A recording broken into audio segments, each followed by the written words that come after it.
The Greasy Strangler. Sometimes you see a movie that is just so odd, weird and wacky that you just don't know where to start. The Greasy Strangler is most definitely a movie like that. You know, it's all about the characters of Ronnie, who runs a roller disco type thing and a disco tour, and his son Brayden, who live together. Ronnie and Brayden are both larger than life characters that just don't seem to care about anything. Well, except for Ronnie, he likes his food extra greasy. And a woman comes into the middle of this father and son team called Janet, who kind of throws everything out of whack. Of course, there seems to be a strange murderous menace in the form of a Greasy Strangler. Somebody that is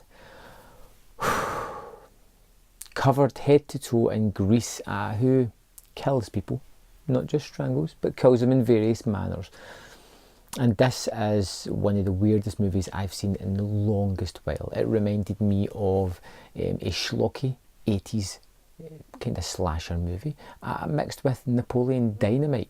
It has that kind of oddity feeling about it, and that is both something that is going to turn a lot of people off, or if it is your brand of crazy, it's going to excite you. Now, to give you an insight, this was my kind of crazy. I absolutely loved this movie. Now, I could show it to 10 people and I would probably find 10 people that hated it. But if you're that one person, you're that one kind of person that's willing to take a risk, The Greasy Strangler is extremely weird but extremely funny. I was laughing several times throughout this movie, just with the conversations, with the way they looked, the characters, the way they acted, or just the repeated comedy beats that happen every now and again. There's a scene with a car wash that I found hilarious every time I saw it, and it happens about 4 or 5 times in the movie. There's a lot of male nudity in this, which is just there for the sake of being ridiculously funny. You know, Ronnie, this older guy, is always running about naked, wearing the most fantastically strange clothing that I've ever seen.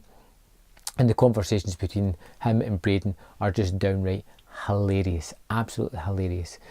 And this is a strange movie. You've got to wonder who had the idea to make something as odd as this, but so fitting. It is basically a tale about a father and son overcoming relationship difficulties that they have, but it's wrapped in this weird blanket of visual gags, strange conversations, an overabundance of sexual conversations or conduct that just seems primarily just out of place. You have this character Janet, who is a kind of love interest for both the characters that is torn between them, and Janet just seems to be a puppet for the two guys to use and abuse. They both proclaim love, but there's certain things happen at the end of the movie. It just kind of repurpose that character. It kind of leaves a kind of misogynistic bad taste.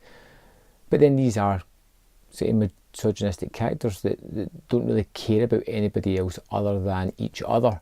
So I suppose it's fitting to the characters. This is a weird and wacky movie, and I am not doing it justice. If you check out a few images of it, you see the way the characters are dressed.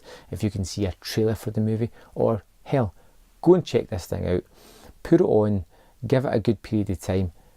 Trust me, there's probably 90% of people who are going to switch off and go, no, that movie is not for me. I thought it was pretty fantastic. It's something that I would go back to again. It's something that I think I'm going to add to the collection at some point because I had a lot of fun with it. I would love to know your thoughts on The Greasy Strangler. Did you like it? Did you think it was just too absurd, too strange, too weird for modern audiences?